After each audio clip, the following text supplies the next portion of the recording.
Is Veve dead? I don't know. Maybe we should stick a fork in it.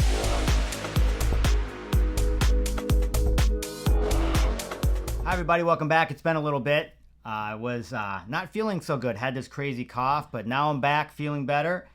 And a lot has happened in the last couple months. And I just wanted to try to, and I do these types of videos every now and then. It's kind of try to step back and let's try and figure out what's going on. What are my thoughts on things? And of course, one of the infamous things are videos that came out from Paul Barron's network, which is a great network. I like watching his videos.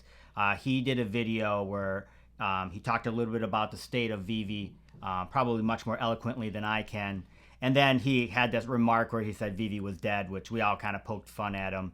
I'm sure he's a much smarter, much more experienced person than I am. And so I'm sure he knows that it's all in fun and games. But either way, it's interesting, right? And if you watch his video, I'll link it below. He does talk a little bit about different types of metrics he uses and kind of the state of things. And is Veve dead? So let's discuss it. I have some thoughts on it. So really, when I think about Veve, and I've been involved now for a couple years, and I've been involved in the crypto space maybe since 2015, 2016, but not as involved as a lot of people, certainly him or some other people that are really, really experts in the field. I would not consider myself an expert in the field. But, I have my own thoughts, and I've been dabbling in it with a lot of people who watch these types of videos. And I think one of the most important things when you're looking at Veve or any of these projects is understanding that, this is a new tech, highly volatile, all those things, and everybody really knows that. But if you're looking at it purely from an investment perspective, which I did initially, I think most people do initially, I think that early investors understand that that's the time to get in. When everybody else understands things, the price is already ballooned and it's difficult to make money or really, really big money at that point. And so, I talk a lot about comics, and there, constantly is a value to being in early. This is, we've seen a bunch of these on the app, so I'll show you. This is the first comic with Shuri in it, which I got years and years ago. You wouldn't want to buy that now. This is the first comic with America Chavez. Once again, got it years and years ago before people recognize. This is one that just came out. This is the first appearance of Silk. This is one we have not gotten, but this is the first appearance of Riri Williams. And this is one that, was my first video. Everybody knows. This is Venom 9, the first appearance of Dylan Brock, who a lot of people do not know who that is. And that's okay. But if you're in comics or in other investments and you can be early, that is, the opportunity to invest for. And what you want to do, obviously, is you want to invest a small amount in some of these things, and potentially they would balloon up and you can make some money off of them. And it's fun too. Veve, when you're looking at any of these, the attraction is the opportunity. So if you're looking at it on a day-to-day basis, it's super frustrating because you may see the OMI token price, which is, way, way, way down. You may look at different types of tech initiatives that they're laid on, which is, frustrating. You may look at the active wallets, which Veve Fox tracks, and they're actually going down and down, and she's even accounted for the merged ones. So it's, to a certain degree, depending on how much leverage you are against the system, it could be scary. But for me, once again, I can only talk about myself and my opinion and my thoughts on it, is that it's all part of the process, and I always am trying to look at the opportunity. And the opportunity here is that you are part of an emerging technology that is kind of this intersection of all these crazy brands, Marvel, Star Wars, they just got Monster Hunter. I mean, Disney, they have others up their sleeve that we don't even know about. And, are you early enough to take advantage of that? Are you early enough to buy, the first appearance of Silk before she gets onto an Amazon Prime show and becomes big time? Is it even valuable? Are these NFTs even valuable? We don't know, right? But that's why you can buy those comics for whatever, $2, $3. Actually, I think they might be $4. The comics might be $4 now, but whatever. a relatively small amount of money. Um, and so that's the focus that I always go with. And what I like to look at, you want to gauge it all in terms of, you know, is there progress being made? And for a while there, it got a little crazy, right? Because there was that period between really last August where they came out with, and I might have not the exact dates right, but they came out with, the cash payout, and then all the way to January where Veve especially didn't have really produced any tech initiatives that we could see. I'm sure they were doing a lot of stuff behind the scenes. And so you're kind of wondering what's going on. Nothing's going on with the token. And so it's a little bit frustrating. And you're seeing some of these other companies be able to take advantage of different things. And so you question, what's going on. But, and it might lead you to think that they're dead, right? I don't think they're dead. Let's just focus on that. And dead is a strong term because dead means like it's gone, it's over, I would think even Paul Barrett once asked that, he would probably, go back on that statement. They're not dead. They're obviously still around. They arguably make maybe more money than most NFT projects, majority of the NFT every week. They have an incredible community. Probably not as big as they think it is, but I think, at least there are, 3,000-5,000 people that are pretty diehard fans, really active in Twitter, obviously do YouTube videos. And of course, their ace up their sleeve is, and unless we hear differently, they have, these relationships with Marvel, Disney, etc. And when you kind of package that all together, it's pretty compelling. And now it seems like in the past 3 to 4 months with their new hire, Mitch, their tech pipeline seems to be coming together. They were stalled before, but we've seen multiple updates to the search bar, and it's actually pretty usable now. We saw crafting come together, had a little hiccups in there, but is an option now for them. We've seen them burn things. They've talked about that. Yeah, they've burned lots of things. They've done different types of things. The Monster Hunter one, they burned the stuff like 2 days after they put it in the store. We see new IPs like Monster Hunter being launched. They still have, great independent artists like Jermaine Rogers. And, we've seen the MCP beta. There's been some issues with that. Still counting out some points.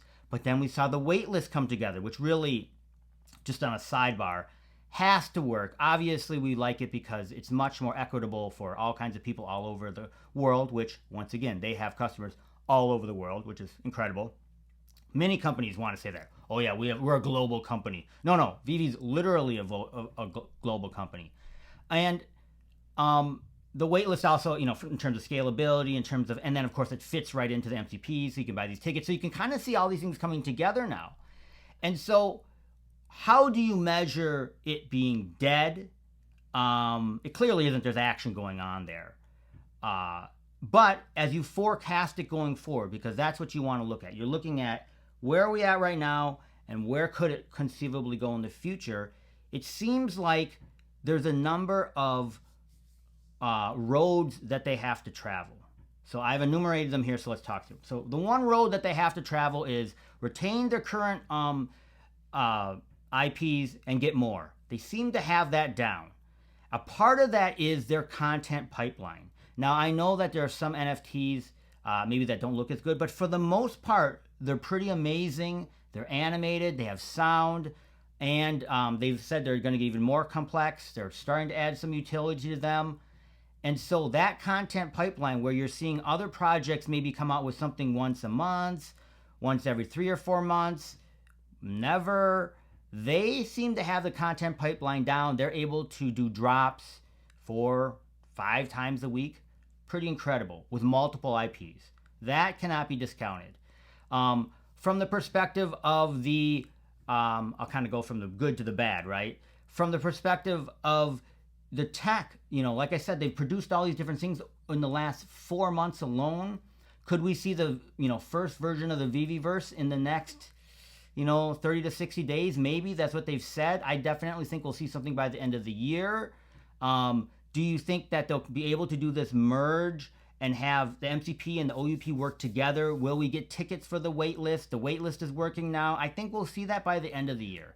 So a lot of these promises are starting to come together, and of course, it's more fun for the users, and there's more interaction there. Better chances of retaining the customers that you have. Now, the bad is that the OMI token is, in the dumpsters, and really it should be. There isn't any utility for it. The interaction between the OMI token and Veve isn't quite defined. They keep saying there's different things, and I believe there is going to be something, but that would be the bad, right? So if you're heavily invested in the OMI token, it's still kind of a wait in progress. I don't know what's going to happen, but yet there's this promise because it is attached to this company. Is there something that's going to work there? We don't know. We have yet to see that. But so that'd be kind of and maybe that's dead. Maybe that's what you could say, that's dead. I don't know. It certainly isn't doing good from a price perspective, but it has this, once again, this promise of its relationship to Veve. I think the other thing that you want to look at, which they rely on, which is two things that are completely outside of their control, is the greater world and its approach towards crypto. And as you can see, we know this week there was some crazy news to SEC and Coinbase. That's in the United States, obviously. But these are big pieces of the puzzle that we're still trying to figure out. And those affect Veve and people's sentiment towards NFTs, blockchain, etc. They cannot control that. They're just going to forge ahead. I think people that understand the tech and where it could be understand that you kind of there's going to be some ups and downs here and can kind of navigate that. But if just pretend that was all established and well known, then I think everything would be much easier for a company like Veve. But that's a challenge that they can't control, but definitely is there. And then the other big piece of the puzzle, which they can't control, is because so much of their element is AR and VR potentially. All the other tech needs to take place. And so we saw this week, Apple announced their big Vision Pro goggles, which are spectacular. A really modern marvel, it seems like. Obviously, we've seen other ones, the Oculus and other companies. But you can see that, and I'll just talk a little bit about that other companies, major companies, Microsoft, Samsung, Apple, Facebook, Meta, all these companies are, quote unquote, developing devices. And I know the metaverse, I'm not going to live my life in the metaverse. Okay, I get that, right? But why are all of these major companies putting in billions of dollars to try to attempt to build devices and understand what this is? And in my, it's a complex answer. I don't have that answer. But what I do know is that each of these companies understand that we're humans, and how we interact with the digital world is significant.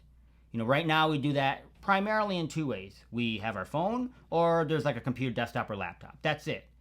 And if anybody were to be able to make the jump where there's a different way in which you interact with the digital world and we're be able to control that, that is a huge significance. And so to not have a device or some relationship with that interface, you'll lose all position you have with your current status in the digital world.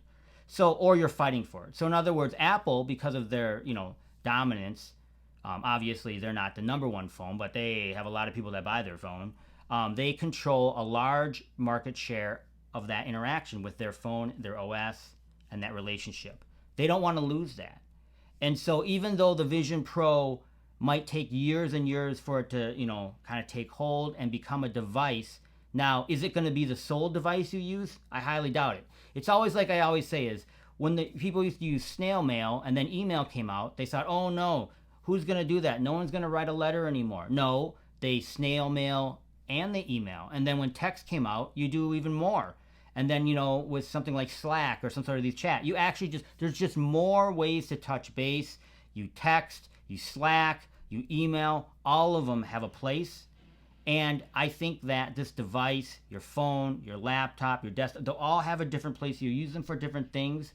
And somewhere in there, these AR, VR goggles will allow you to do something, whether it be go to a sporting event, watch a movie on a really big screen, or whatever it might be, that these other devices simply can't. And that's when it takes hold, and at the right price point, people will start acquiring them and using them for that activity, whatever that activity is. We don't know what it is, right? So Veve has a part in that because it could have pieces of the puzzle, like reading comics and other things, that's in an AR environment, or in a VR environment that simply don't exist elsewhere that people might seek. Maybe not old people like me that want to like hold a piece of paper, but other generations might say, you know, why do I always got to get out my comics and page through them? I could just bring up the goggles, get to any page I want. You can see, you know, I'm not ruining the comic, all these other elements that we all know about.